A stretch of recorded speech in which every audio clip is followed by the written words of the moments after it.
Hello again.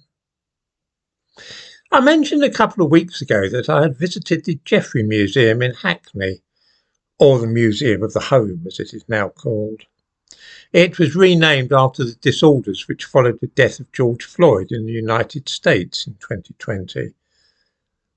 As will be remembered, there were calls for statues in Britain of people associated in however tenuous a fashion with the transatlantic slave trade to be removed at that time. One statue was pulled from its plinth and thrown in the harbour at Bristol. In Oxford, a campaign was in full swing called Rhodes Must Fall. This was because high upon the facade of an Oxford college is a statue of imperialist Cecil Rhodes, and this was apparently such an affront to some students that nothing else would do but that it should be removed. It is, I'm pleased to say, still there.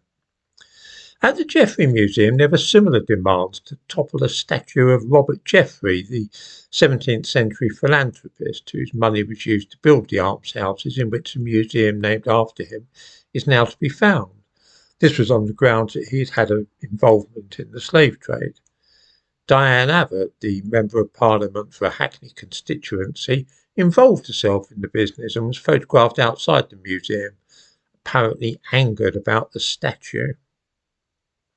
I'm sure that viewers will remember this mass hysteria.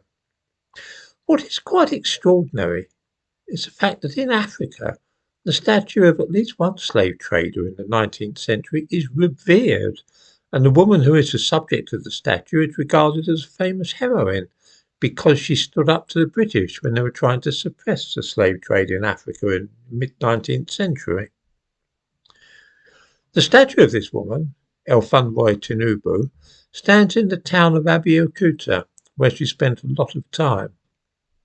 A square in Lagos is also named after her. I've published a short essay on this subject in my Substack account because it's easier when writing to be a little more detailed. I'll give a link to this in the description to this video. It is of course free to read.